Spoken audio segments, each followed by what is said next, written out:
Okay? Number Live in one, Aventura, Florida, Michael Lantz talking about blindness. Go, Michael. I was born on Miami Beach 61 years ago.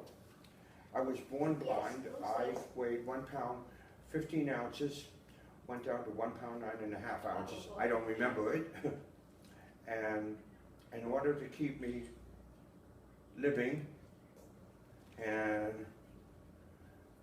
getting everything together, I was in an incubator, and the oxygen destroyed my eyes. It was called retrolental fibroplasia, and nothing could be done. It was an epidemic back in the 40s and 50s, and even the 60s. Oh, yeah. And I went to regular public school for a while in Miami. We moved to West Miami, and then after that, in 1966, I went to Perkins School for the Blind because I will admit, back then I was 13, now I'm old, and I was going through a lot with my folks. I didn't really want to be blind. I couldn't really relate to it. It was difficult. And I went to Perkins. I didn't like the school because they wanted me to be less outgoing and different. Okay? Now, my feeling has always been that a blind person can do almost anything if he has the knowledge of the equipment and whatever he needs to do. For example, there can be blind people that they get up in the morning, we shave ourselves, we dress. People ask me, how do I dress? I tell them I have an elf that comes in and dresses me. People ask me all kinds of unique questions, and it's really interesting. And my feeling is that a blind person can do almost anything. All we need is just a different way of doing things. We shave, we dress ourselves, we go shopping, we have children, we marry, and blind people, totally blind people, even cook. They use a regular stove, they have braille markings on the stove, and they can cook with a gas range and a regular stove. I learned how to cook. I used to cook chicken, but now I'm lazy. I would rather have things done for me. And blind people that are married, that have children, they even take care of the yard. I had a teacher who was totally blind, who took care of the yard. He mowed his lawn. And guess what? Blind people even go up on the roof. They fix their ham radio antennas, and they can do almost anything. They use power tools. So blind people can do almost everything. And all it just takes is a little chutzpah, a little nerve, a little bit of hope. When I was a kid, I climbed a tree, almost didn't come down. Finally made it down. My sister had to come get me. And we almost caught the rescue squad, but I made it down. And years ago, I was a little kid. I was playing in the back seat. I went in the trunk and was playing in the trunk. My mom couldn't find me. And my mom found me in the trunk, and my dad was there coming back from work at the time. Anyway, I lived in Boston for 3 years. Like I said, I went to Perkins School for the Blind. I've always wanted to be in radio. The blind agency was totally against me getting into radio. And I came back from Boston, went to Miami-Dade. I was a DJ over at Miami-Dade, over this small radio station. I was first doing a show from 11:30 to 12. I played old rock and roll. I was known as the midday mouth of Miami-Dade South. And what they wanted me to do is always have somebody in the station with me or no show. So one day I was doing the show and my friend offered to do everything for me. I said, look, you do the stuff for me and I'll just walk out. Why did I do that? Because of the fact that when you get into regular radio, there won't be always someone there. And he said, oh, no, I don't want you to do that. I said, well, you can teach me how everything worked. So I said, okay. So he said, okay. And he taught me a little bit. Anyway, I was known as the midday mouth of Miami-Dade South, and some of the things I used to say, hi there everybody, this is yours truly, the golden goodie from the nitty-gritty city, Brother Mike Lantz. I'm here to put more dips in your hips, more blind your stride, and more cut in your stride. And if you can't dig it, you know you got a hole in your soul. Okay? And I enjoyed that. Now, let's deal with a few other things. Unemployment rate of the blind.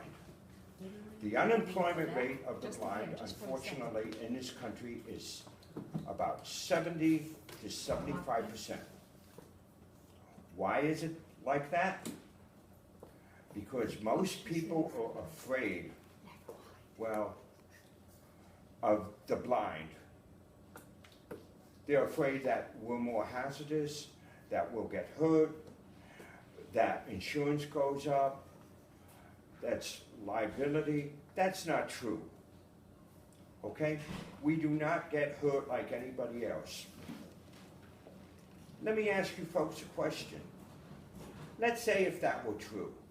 Let's say if the insurance were higher and if people would get hurt. By the way, back in the 40s, if you were blind and you were in Miami, I found this out from a friend of mine who runs the American Council of the Blind. If you were on the streets back then, police would arrest you. But let's say that were all true. What do you think blind people would be? Any answers? What do you mean by that? What I mean by that is if a blind person, if insurance were higher, if the fact that that people couldn't work with the blind because we were at risk in society, what do you think we would be if that were true? Be out in society. You just have to stay home and do nothing. Exactly. 10 points for that lady. Exactly. I mentioned it to somebody a few weeks ago because they were trying to tell me that it was difficult here, I should be with somebody. I don't want to be with a guardian because of the fact it would be more expensive. And blind people, if that happened, blind people wouldn't be going to school, blind people wouldn't be going out with guide dogs or with white canes, or wouldn't be going out at night, wouldn't be going shopping, wouldn't be doing anything. These things have got to change, I think. Well, what about the, Mike, what about the American Disabilities Act? What was that? Wasn't there an American Disabilities Act passed? How did that change things? The ADA changes things in many ways. Now, things have, it's the people have got to change. I think what needs to be done is blind people like myself need to educate people people need to be educated. I think that's the biggest thing for the blind. I've been blind since birth, and I feel that a blind person can't do anything. There was a time when they wouldn't let blind people fly on a plane, or if they did, they would either have to be with somebody, or they would have to have a blanket on the airliner, or some places were not allowed the dog. What does that mean? Yeah, what does it mean? And by the way, the guide dogs allowed anywhere from my house to the White House. And I tell you, it's interesting. I think that the blind people need to learn to work with the people. That's what happened here. I don't want to go into it because of the fact that I'm glad I can go out by myself and do what I need to do. I just have people help me across the street. Unfortunately, I had to have people, when they had me cross the street, or they would say they'd take me to Walgreens. Instead of taking me to Walgreens, they would take me back home. That was at the Sterling. And I caught up, I complained about that. But what I'm saying in short, folks, is that blind people, I think, or at least most of them, want to be treated like anyone else. I feel that as a blind person, I'm a pretty happy person. Like when I go into a restaurant, I want to be with people. I don't want to be by myself. I'm even like that here at the Imperial Club. And I want to be with people. Now, let me give you some blind etiquette. When you meet a blind person, you come up to them and you say, "Hi, may I be of assistance to you? May I help you?" Don't ignore the blind person. When you meet a blind person, when you walk with them, you use sighted guide. You put their hand on their elbow and you walk with them. The reason why you do that is because they're one step ahead. I've had people walk with me the wrong way. I've almost fallen. I bumped into things. I love it when people come up to me, they start grabbing me by my shoulders. I say, "Wait a minute." We stop. I say, "Wait a minute. Are you looking for the shopping cart?" The shopping cart is not here. And they laugh and they realize, okay? I have had people come up, when I was a kid in elementary school, the word was, "Take care of him." Who's gonna take care of him? And they would grab me by my neck. I hated that. But my feeling is that when you meet a blind person, be a friend to them.